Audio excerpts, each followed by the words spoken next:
Հայր հարցեր, ես հետոնեք հարցանտամ, չխնդրեմ դիտնդավան։ Շնորհակալություն, պարոն Նահապետյան, շնորհակալություն զեկույցի համար, սակայն մի հաց եմ ուզում տալ, որը զեկույցում զետեղված չի, ուղղակի կարծում եմ հետաքրքիր է բոլորիս։ 2018 թվականին մեծ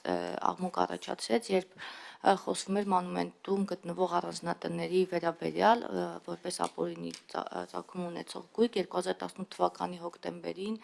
այդ առանձնատների հետ կապված քրեական գործառույթվեց ՀՔԾ-ում, հետևաբար դա պիտի որ փոխանցված լինի հակակոռուպցիոն կոմիտե, որից հետո եղել են մամուլում տարբեր հրապարակումներ, սակայն այդ հրապարակումները վերաբերել են նրան, որ հակակոռուպցիոն կոմիտեից որևէ արձագանք չկա, ես մամուլի հրապարակումներն եմ զուտ հղում տալիս, պարոն Նահապետյան, կամ դատախազության որևէ նրան, որ դատախազությունում էլ այնպես չի, որ ինչ-որ լուրջ արձագանք են տալիս այդ գործերի վերաբերյալ։ Եվ խոսքը վերաբերում էր բազմաթիվ առանձնատների, որոնց վերաբերյալ եւ հետք ուներ հետաքննություն եւ հրապարակում եւ բազմաթիվ հետաքննություններ կային։ Արդյոք կա գործ, կա վարույթ եւ բոլորս գիտենք, թե այդ առանձնատներն ում են պատկանում կամ չգիտենք, գուցե, բայց առանձնատները կան եւ գտնվում են տեղում։ Ինչ կասեք այս մասով, պարոն Նահապետյան, շնորհակալություն։ Շնորհակալություն հարցի համար, Տիկին Դավոյան, ասեմ, որ վարույթ կա, այդ վարույթը քննվում է 2018 թվականից, եթե չեմ սխալվում, որն է քննության ցկցկման պատճառը եղել, ցկցկման պատճառը եղել է նշանակված բազմատեսակ փորձաքննությունները այդ հողամասերի հետ կապված, սակայն ներկայում մենք փորձաքննությունների եզրակացությունները ստացել ենք եւ հիմնավորել ենք, որ մի շարք հողամասեր համարվում են հողային օրենսգրքի 67-րդ հոդվածով նախատեսված օտարման ոչ ենթակա հողամասեր եւ այս մասով առաջիկայում մենք գործողություններ կիրականացնենք, իրավական գնահատականներ կտանք եւ հանրությունը կիրազեկվի այս վարույթի վերաբերյալ։ Այսքանը կարող եմ ասել։ Արձագանք ունեք։ Արձագանքեմ, ես էլի ինչ խոսում եմ, մամուլից է իմ տեղեկատվությունը, այնտեղ կար, որ ինչ-որ առանձնատներ նաև վաճառվել են այդ ընթացքում, 18 թվականից մինչ այսօր, չգիտեմ դա որքանով է իրական թե ոչ, այսինքն սեփականատիրոջ փոփոխությունը տեղի ունեցել եւ արդյոք այդ ընթացիկ process-ները չեն խանգարի գործին, որովհետեւ նայեք 2018 թվականից գործը կա հարուցված, բայց եզրակացությունները, փորձաքննությունները այսքան տարի հետո են տեղ հասել, ես այդտեղ եմ մեծագույն խնդիր տեսնում եւ գուցե եւ ոչ թե գուցե եւ կոռուպցիոն ռիսկ էր, որովհետեւ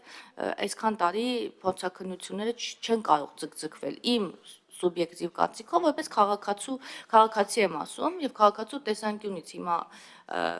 մենք խոսում ենք հրապարակումներ ենք անում, ասում ենք, որ այ ապօրինի գույք են եւ այլ եւ փորձաքննությունները տարիներով հետաձգվում են։ Մենք ես այսօր կարող եմ հիմնվել ձեր խոսքի վրա, որ օրինակ պայմանական եմ ասում, այս տարի մենք ունենանք սրա հետ կապված հրապարակումներ, գործի ընթացքի մասին հստակություն կունենանք եւ հանրությանը կարող ենք ասել, թե 2018 թվականին հարուցված քրեական գործը ինչպիսի ընթացք ունի եւ ինչպիսի արդյունքներ ենք ակնկալում։ Այո, Տիկին Դավոյան, այս տարվա ընթացքում հանրությունը եւ բնականաբար դուք նույնպես կիրազեկվեք այդ քրեական վարույթի ընթացքի վերաբերյալ, ես ասացի, որ կոնկրետ իրավական գնահատականներ կտրվեն, ինչ վերաբերում է փորձաքննություններին, ապա պետք է նշեմ, որ փորձագիտական հիմնարկները իրականում աշխատում են աննախադեպ մեծ կերծ անհաբեռնվածությամբ եւ ուշացման ցկցկումների պատճառը հենց կերծ անհաբեռնված աշխատանքն է։ Համենայնդեպս այդ վարույթով մենք ստացել ենք փորձաքննության եզրակացությունները եւ ստացել ենք վարույթի համար նշանակություն ունեցող ապացուցողական տվյալներ ու տեղեկություններ։ Ինչ վերաբերում է օտարված առանձնատներին, ապա մենք ոչ միայն առանձնատների մասով, նաեւ հողամասերի մասով ունենք օտարումներ, այսինքն երբ որ առաջնային կարգով ունեցել ենք մի գնորդ, որը հետագայում վաճառել է մեկ այլ քաղաքացու, երկրորդը երրորդին եւ այսպես մի շարք գնորդներ, բայց ըստ էության սրանք իրավական գնահատականի արժանի հանգամանքներ են եւ մեծ հաշվով վարույթով ապացուցողական նշանակություն ունեցող տվյալների գնահատման